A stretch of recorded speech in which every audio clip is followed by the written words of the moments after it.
ಇವತ್ತು ಕೆಟ್ಟು ನಾರು ಅಂತ ವ್ಯವಸ್ಥೆ. ಭಾಳಷ್ಟು ಸರ್ತಿ ಸಮಾಜದಲ್ಲಿ ರಾಜಕಾರಣಿಗಳನ್ನು ಹತ್ತಿರ ಹೋಗಿ ಮಾತಾಡಿಸೋದಕ್ಕೂ ಜನ ಹೆದರ್ಕೊಳ್ಳುವಂಥ ಪರಿಸ್ಥಿತಿ ಇದೆ.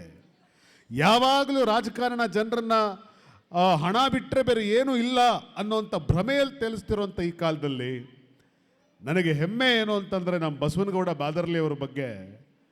ಬಸವನಗೌಡರು ಒಬ್ಬ ಸಾಮಾನ್ಯ ರೈತನ ಮಗ, ಒಬ್ಬ ಇಡೀ ಉತ್ತರ ಕರ್ನಾಟಕದ ಭಾಗದಿಂದ ಎಲೆಕ್ಟೆಡ್ ಯೂತ್ ಕಾಂಗ್ರೆಸ್ನ ಅಧ್ಯಕ್ಷ ಆದಂಥ ಮೊದಲನೇ ವ್ಯಕ್ತಿ. ಇವತ್ತು ವಿಧಾನ ಪರಿಷತ್ನಲ್ಲಿ ಕೂಡ ಅವರ ಹೆಸರು ಭಾಳ ಉತ್ತಮವಾಗಿ ಬೆಳೆದಿದೆ. ಅವರು ರಾಜಕಾರಣದಲ್ಲಿ ಇನ್ನೂ ಎತ್ತರ ಖಂಡಿತವಾಗಿಯೂ ಏರ್ತಾರೆ, ಏರಬೇಕು ಅನ್ನೋದು ನಮ್ಮೆಲ್ಲರ ಆಸೆ. ಯಾಕೆ ಹೇಳ್ತಾ ಇದ್ದೀನಿ ಅಂತಂದರೆ ಸಮಾಜದಲ್ಲಿ ಇಂಥವ್ರು ಬೆಳಿಬೇಕು, ಇಂಥ ಆದರ್ಶಗಳಿದ್ದವರು ಸಮಾಜದಲ್ಲಿ ಬೆಳಿಬೇಕು. ಆಗ ಮಾತ್ರ ಸಮಾಜಕ್ಕೆ ಒಂದು ಉತ್ತಮವಾದ ಸಂದೇಶವನ್ನು ಕೊಡೋದಕ್ಕೆ ಸಾಧ್ಯ ಆಗುತ್ತೆ. ವಿದ್ಯಾರ್ಥಿಗಳಿಗೂ ಕೂಡ ಅಷ್ಟೇ.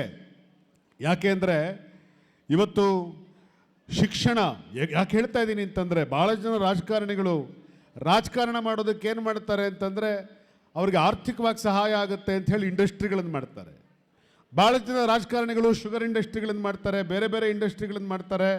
ಅವ್ರಿಗೆ ಸಹಾಯ ಆಗಬೇಕು ಅಂಥೇಳಿ ಬಾರ್ಗಳನ್ನು ಓಪನ್ ಮಾಡ್ತಾರೆ, ಮಂಗಳೂರು ಬೆಂಗಳೂರು ಕಡೆ ಪಬ್ಬುಗಳನ್ನು ಓಪನ್ ಮಾಡ್ತಾರೆ. ಆದರೆ ಬಸವನಗೌಡ ಬಾದಾರ್ಲಿ ಅವರು ವಿದ್ಯಾಲಯವನ್ನು ಓಪನ್ ಮಾಡಿದ್ದಾರೆ, ಸಂಸ್ಕಾರ ಕೊಡುವಂಥ ವಿದ್ಯಾಲಯವನ್ನು ಓಪನ್ ಮಾಡಿದ್ದಾರೆ. ಯಾಕಿದು ಬಹಳ ಮಹತ್ವ ಅನ್ಸುತ್ತೆ ಗೊತ್ತಾ? ತಾಯಿ ತಂದೆಯರು ನೀವು ಅರ್ಥ ಮಾಡ್ಕೊಳ್ಬೇಕು. ನಮ್ಮ ಮಕ್ಕಳನ್ನ ನಾವು ವಿದ್ಯೆ ಕಲಿಸ್ತೀವಿ, ಶಾಲೆ ಕಳಿಸ್ತೀವಿ, ಅವರನ್ನು ಡಾಕ್ಟ್ರು ಮಾಡ್ತೀವಿ, ಇಂಜಿನಿಯರ್ ಮಾಡ್ತೀವಿ, ಅವ್ರಿಗೆ ಡಿಗ್ರಿ ಕೊಡ್ತೀವಿ.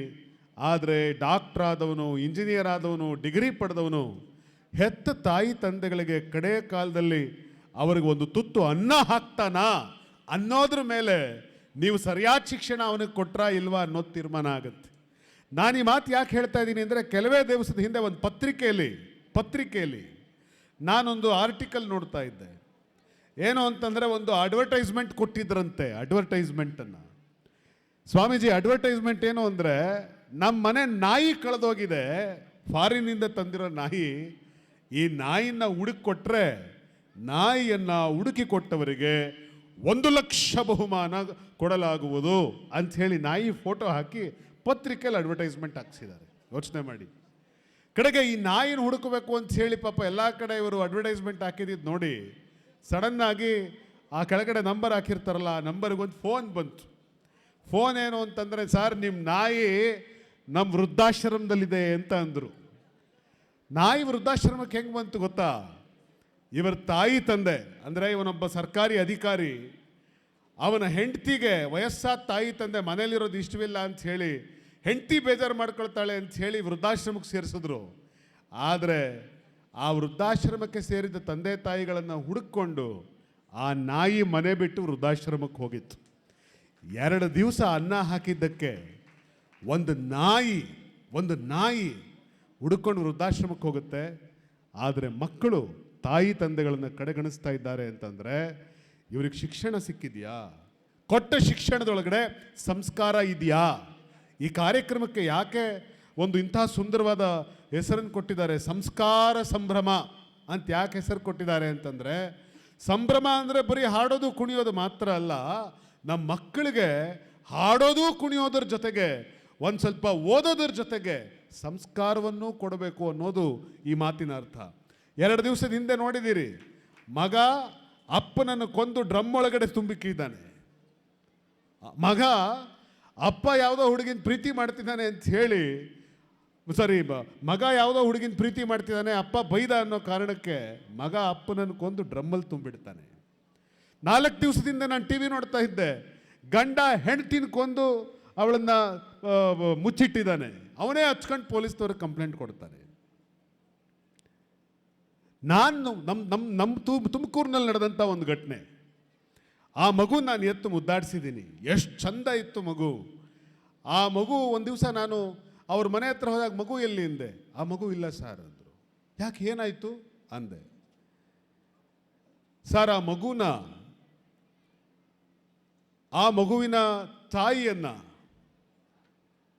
ಗಂಡ ಅಂದರೆ ಆ ಮಗುವಿನ ತಂದೆ ಇಬ್ಬರನ್ನು ಕೊಂದುಬಿಟ್ಟ ಸರ್. ಅರೆ ಯಾಕೆ ಕೊಂದ? ಅವನು ಯಾರು? ಬ್ಯಾಂಕ್ ಅಧಿಕಾರಿ, ಅವನು ಬ್ಯಾಂಕಲ್ಲಿ ಕೆಲಸ ಮಾಡ್ತಾ ಇದ್ದ, ಬ್ಯಾಂಕ್ ಆಫೀಸರ್, ಶಿಕ್ಷಣ ಕೊಟ್ಟಿದ್ದಾನೆ, ತಾನು ಹೆತ್ತು ಮಗುನ ಅವನು ಕೊಂದು ತೊಟ್ಟಿ ಒಳಗಡೆ ಹಾಕಿ ಮುಚ್ಚಿದ್ದಾನೆ, ಹೆಂಡತಿನ ತೊಟ್ಟಿ ಒಳಗಡೆ ಹಾಕಿ ಮುಚ್ಚಿದ್ದಾನೆ. ಯಾಕೆ ಅಂತಂದರೆ ಅವನಿಗೆ ಆ ಹೆಂಡತಿಯ ತಂಗಿ ಮೇಲೆ ಕಣ್ಣಿತ್ತು, ಅದನ್ನು ಹೆಂಡತಿ ವಿರೋಧಿಸಿದ್ಲು ಅನ್ನೋ ಸಿಟ್ಟಿಗೆ ಹೆಂಡತಿನ ಮಗಳನ್ನ ಕೊಂದುಬಿಟ್ಟು ತೊಟ್ಟಿ ಒಳಗಡೆ ಹಾಕಿ ಮುಚ್ಚಿಬಿಟ್ಟು ಅವನೇ ಹತ್ಕೊಂಡು ಪೊಲೀಸಿಗೆ ಕಂಪ್ಲೇಂಟ್ ಕೊಟ್ಟಿದ್ದಾನೆ. ಶಿಕ್ಷಣ ಕೊಟ್ವಿ, ಬ್ಯಾಂಕ್ ಅಧಿಕಾರಿ ಮಾಡಿದ್ವಿ, IAS ಅಧಿಕಾರಿಗಳನ್ನು ಮಾಡಿದ್ವಿ, IPS ಅಧಿಕಾರಿಗಳನ್ನು ಮಾಡಿದ್ವಿ, ನಮ್ಮ ಮಕ್ಕಳನ್ನ ಡಾಕ್ಟರ್ಗಳನ್ನು ಮಾಡಿದ್ವಿ, ಇಂಜಿನಿಯರ್ಗಳನ್ನು ಮಾಡಿದ್ವಿ.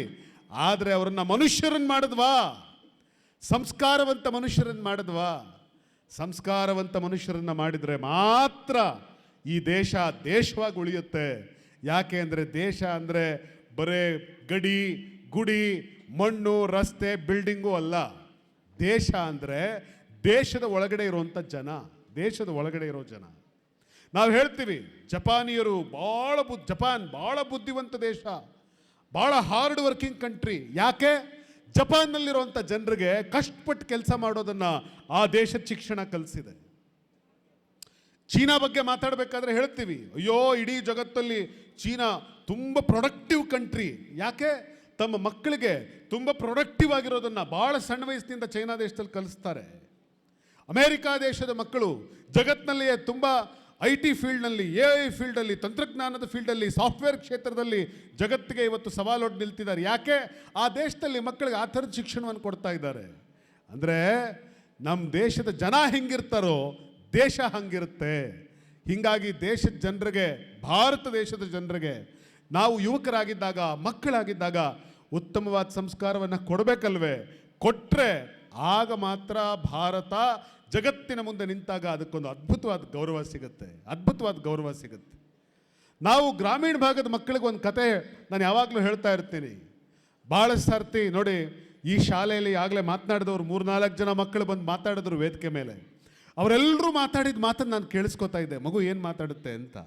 ಆ ಮಕ್ಕಳು ಮಾತಾಡಬೇಕಾದ್ರೆ ಹೇಳ್ತಾ ಇದ್ರು, ಸರ್ ಭಾಳ ಬಡ ಕುಟುಂಬದಿಂದ ಬಂದಿದ್ದಂಥ ನನಗೆ ನಾನು 92% ತಗೊಂಡಿದ್ದೆ ಅಂತ ಹೇಳಿ ಇವತ್ತು ಈ ಸಂಸ್ಥೆ, ಅನ್ವಿತಾ ಸಂಸ್ಥೆಯವರು ನನಗೆ ಉಚಿತವಾಗಿ ಸೈನ್ಸ್ ಎಜುಕೇಷನನ್ನು ಓದೋದಕ್ಕೆ ಉಚಿತವಾಗಿ ಸೀಟ್ ಕೊಟ್ಟರು ಅಂತ ಹೆಣ್ಣುಮಗಳು ಮಾತಾಡಿದ್ರು.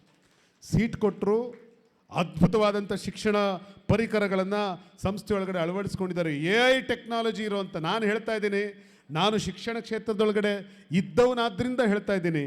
ಇವತ್ತು ಬೆಂಗಳೂರಿನಿಂದ ಜಸ್ಟ್ 50-60 ಕಿಲೋಮೀಟರ್ ದೂರದಲ್ಲಿರುವಂಥ ನಮ್ಮ ತುಮಕೂರಿನಲ್ಲೂ ಕೂಡ ಈ ಥರದ AI ಟೆಕ್ನಾಲಜಿಯನ್ನು ಹೊಂದಿರುವಂಥ ಅದ್ಭುತವಾದಂಥ ಈ ಒಂದು ಸಾಫ್ಟ್ವೇರ್ ಅನ್ನು ಬಳಸಿ ಪಾಠ ಮಾಡುವಂಥ ಒಂದು ಬೋರ್ಡ್ಗಳನ್ನು ಬಳಸಿ ಪಾಠ ಮಾಡುವಂಥ ಶಾಲೆಗಳ ಸಂಖ್ಯೆ ಭಾಳ ಕಡಿಮೆ ಇದೆ, ಭಾಳ ಕಡಿಮೆ ಇದೆ.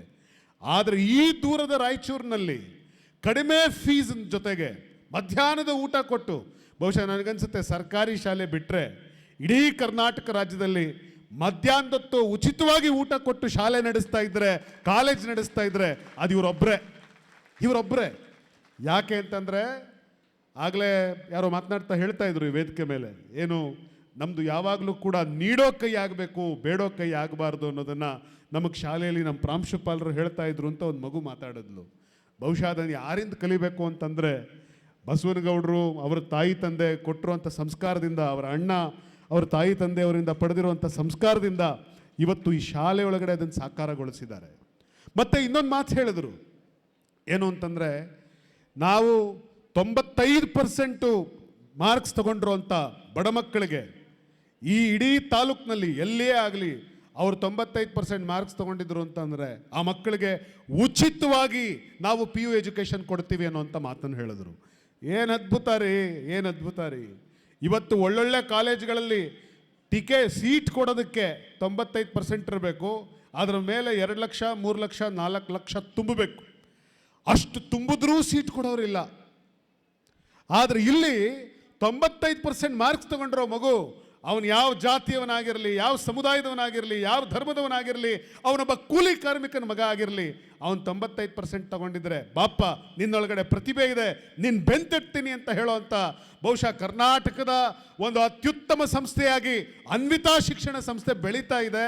ನಾವು ಇದಕ್ಕೋಸ್ಕರ ಈ ಸಂಸ್ಥೆಗೆ ನಾವು ಬೆಂತಟ್ಟಬೇಕು. ನಾನು ಯಾಕೆ ಈ ಮಾತು ಹೇಳ್ತಾ ಇದ್ದೀನಿ ಅಂದರೆ ನನಗೊಂದು ಸಂತೋಷ ಇದೆ. ಬಸವನಗೌಡರು ಇವತ್ತು ನನ್ನನ್ನು ಕರೆದಿದ್ದಾರೆ. ನಾನು ಕೂಡ ಬಸವನಗೌಡರಂತೆ ಒಂದು ಸಾಮಾನ್ಯ ರೈತ ಕುಟುಂಬದಿಂದಲೇ ಬಂದಂಥವನು. ನಾವಿಬ್ಬರು ಕೂಡ ಯುವಕರು. ಬಸವನಗೌಡರು ನನಗೊಬ್ಬ ಹಿರಿಯಣ್ಣ